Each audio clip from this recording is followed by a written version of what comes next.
background, really. I'm a clinical academic and a clinical immunologist at King's College London, and I have worked on CAR T for over 25 years now. So that is what I've spent most of my career doing. In the early days, I spent some time as a visitor in the lab of Michel Sadelain, where I developed the second generation CD28 based CAR technology, which they took forward into their academic program at MSKCC, and that has proven to be very successful in the treatment of blood cancers.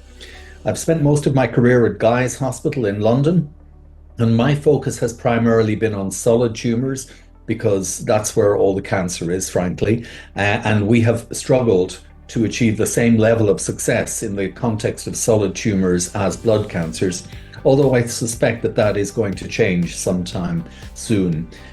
We spun Lucid Bio out at the tail end of 2014, and the company became operational in 2017, and it's grown since that time, and we are now just about to open our first Lucid sponsored clinical trial of a CAR T asset targeted against so-called NKG2D ligands. So this will be a basket study across a spectrum of solid tumours, and we hope to treat our first patient in April. We actually have an academic CAR T clinical trial which has been running for a number of years now at Guy's Hospital, and that's in patients with head and neck cancer, where we're administering CAR Ts directly to the tumour by intratumoral injection, and this is a CAR which is directed against the extended ERB network. We've treated 19 patients on that trial so far, and we've seen some very good safety, and we have seen disease stabilization in about 10 of those patients.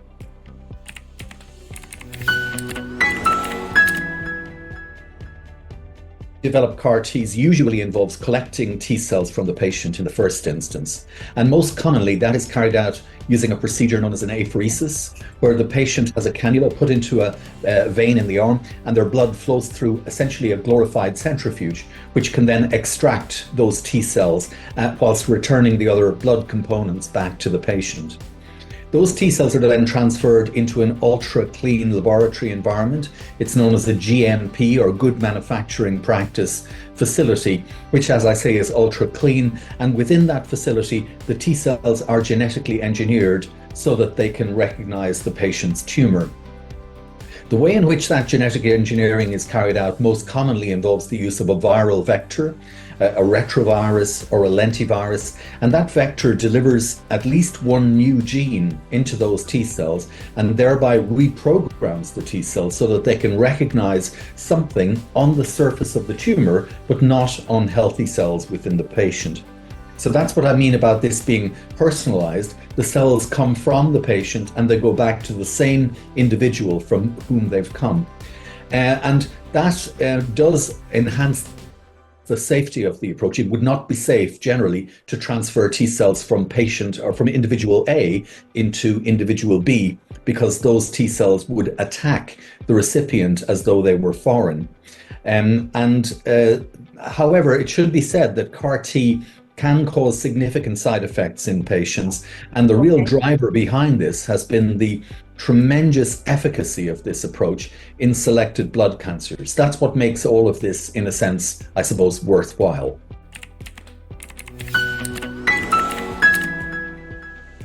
There are, I think, 6 products which are approved in the United States by the FDA, and all 6 of those products are targeted against blood cancers.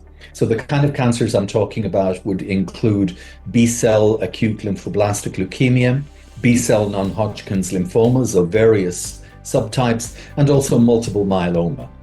So that's what's working at the moment, and that is going on in this field at the moment, trying to broaden out the applicability of CAR T to other blood cancer types and also to solid tumours.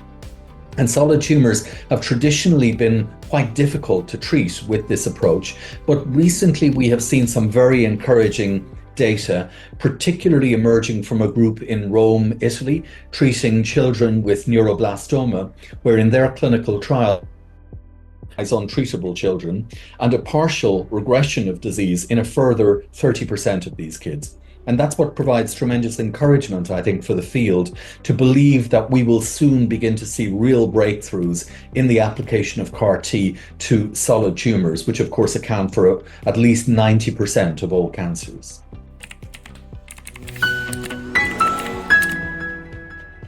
This is a complicated treatment.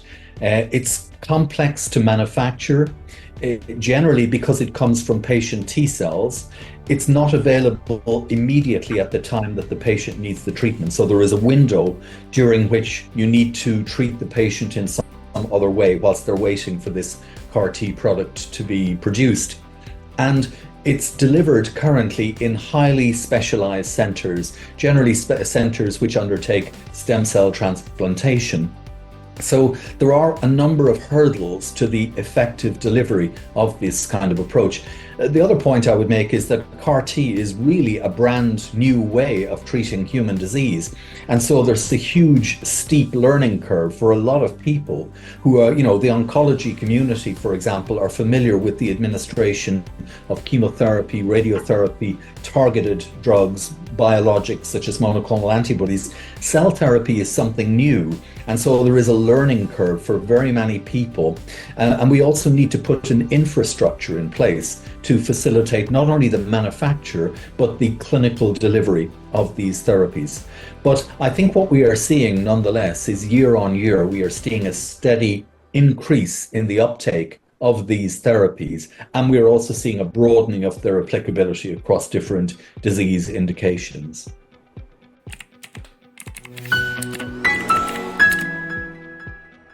I mean, you're absolutely right. These are expensive medicines, and there is a big issue around reimbursement. Although, as I've said already, we do have approved indications for the application of these drugs in selected blood cancers already, where reimbursement is taking place. The way I tend to think about this is because this is a brand new technology, at least in terms of its clinical delivery, what we'll find is that people are finding ways to bring costs of goods down all the time. Just to give you an example, we are now seeing a trend towards shortened manufacturing times. And if you can reduce time in the clean room, in these ultra clean laboratory facilities that I mentioned, you will reduce the overall cost of the drug product. And there is also a move now towards the development of off-the-shelf or so-called allogeneic CAR T solutions, where you can mass produce a single batch of these cells, and you may be able to treat 50 or 100 patients with that single batch. These are all approaches which will ultimately drive down the cost of these therapies.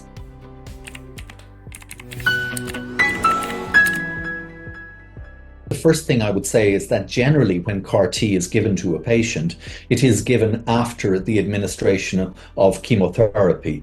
But this is a special form of chemotherapy which is not about attacking the tumor, but rather about depleting the immune response in that recipient patient. So these are called lymphodepleting chemotherapy drugs, and they remove circulating immune cells, creating space for the CAR T cells to expand in the patient. So already this is generally delivered as a combination therapy. At the preclinical level, and to a lesser extent in the clinic, people are exploring a variety of combinations. And of course there is a huge potential number of different combinatorial approaches which can be used, some of which may be more effective in certain disease indications than others. Just to give you one example, I mentioned that we have an academic clinical trial at Guy's Hospital in which we are giving CAR T to patients with head and neck cancer using the intratumoral approach. And we are currently combining this with a biologic targeting PD-1, an anti-PD-1 antibody, with the goal of trying to make the CAR T cells themselves more resistant to the onset of exhaustion within the tumor microenvironment. There's also a lot of interest in combining CAR T with radiation, administering radiation first to the tumor to render the tumor microenvironment less hostile to the CAR Ts.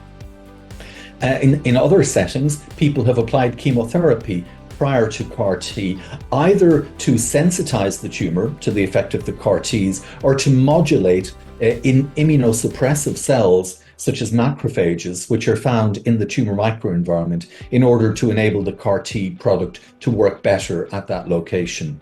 So I think there are huge opportunities for combinatorial application of CAR T together with pre-existing treatment approaches that we have been using in cancer for many years.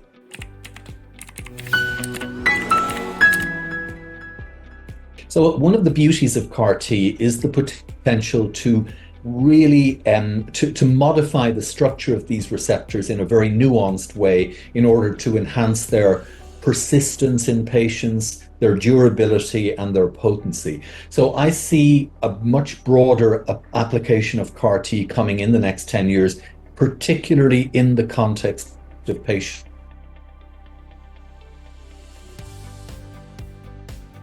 in the next 10 years using CAR T. I also think that there will be an increasing move to the administration of off-the-shelf or allogeneic CAR T, so that we will have mass-produced batches of these drugs which are available at the time the patient needs the treatment, rather than the current scenario where there is a lag time between the time of need and the time of administration of the drug. And if I may go even beyond oncology, I also envisage that CAR T itself will spread beyond oncology. And we're already beginning to see this in the context of certain autoimmune disorders, such as lupus, where CD19 targeted CAR T in a small series of 7 patients has achieved extremely exciting disease, results for patients with complete and durable disease remission in all of those individuals. So right at this moment in time, there is a frenzy of activity involving the delivery of CAR T to patients with disorders such as lupus and other autoimmune conditions, and there are at least 20 clinical trials running in that arena.